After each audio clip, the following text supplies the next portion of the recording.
D major. First finger, second fret, third string. First, second, third. Second finger staying in the second fret, first string. Third finger coming into the third fret on the second string. 1, 2. We're playing the first 4 strings only.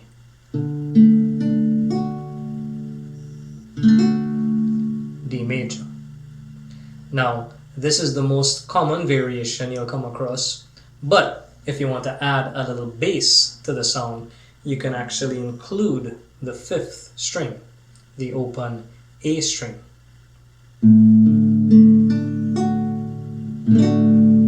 Then you get a little more bass in the sound. Now, the reason you can include this string is because the A note is one of the notes in the basic formation of the chord, which is D, A, then D again, and then F sharp. So the same way you have these 2 Ds on the 2nd and 4th strings, you can have 2 A's on the 3rd and 5th string. Okay? It's good to know because even if you were not trying to include the 5th string intentionally, you might accidentally bump into it anyway. So in this particular case, that actually works out fine.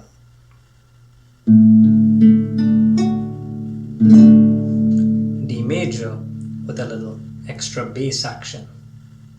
Alright, now once you've mastered this basic open position and you're ready to go to the next level and expand your playing ability, we can take a quick look at these 2 bar chord variations of D major.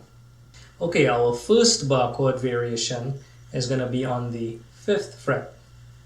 Our first finger is going on the 5th fret and will be responsible for playing the 5th and 1st strings, and our third finger will be on the 7th fret and responsible for playing the 2nd, 3rd, and 4th strings. The 6th string stays silent.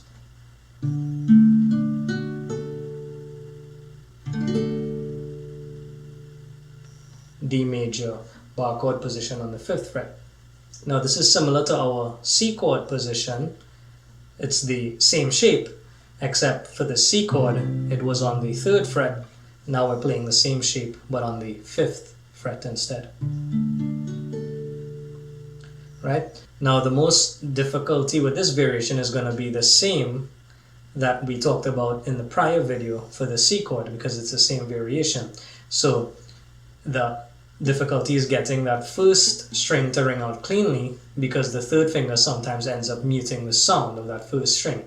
So just as we mentioned in the previous video, you can simply ignore that fact and just focus on the other strings to emphasize the bass sound of the chord.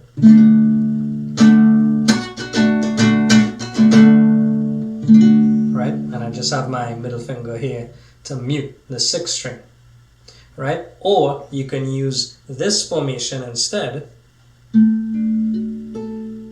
where now we're not even playing the 5th string and we're just focusing more on the treble, high pitch sound of the chord. Right? We're eliminating that 5th string. And here we're still using our first finger in the 5th fret.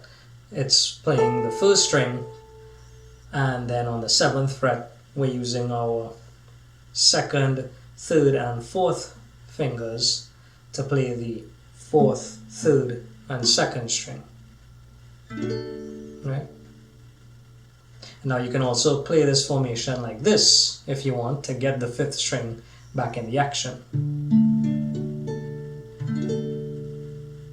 But as I mentioned before, this particular positioning can be difficult to try to get all 3 of your fingers squeezed into a single fret, and that becomes increasingly difficult as you start moving up the fret higher up, because then these frets become increasingly narrow. So which variation you use will depend on what's comfortable for you to play and what sound you need to get out of the chord.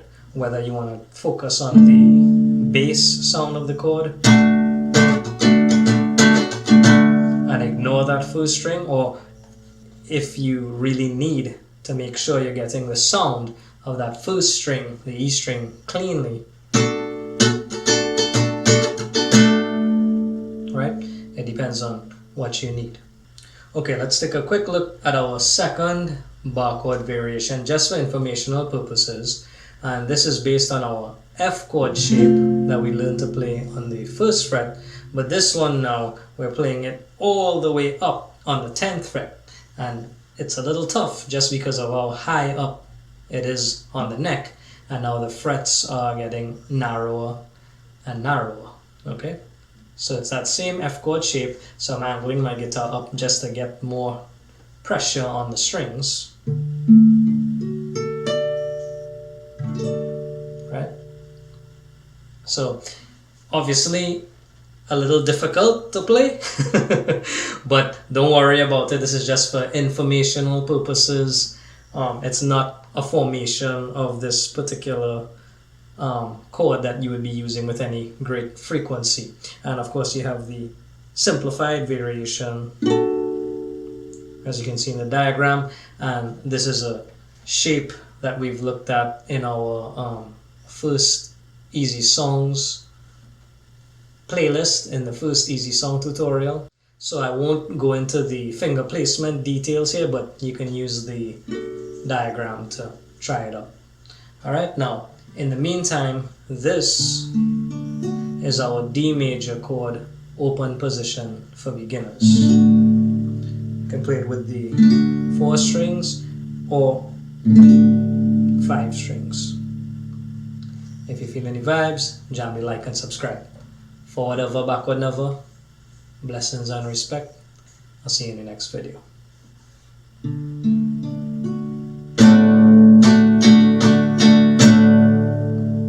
D major.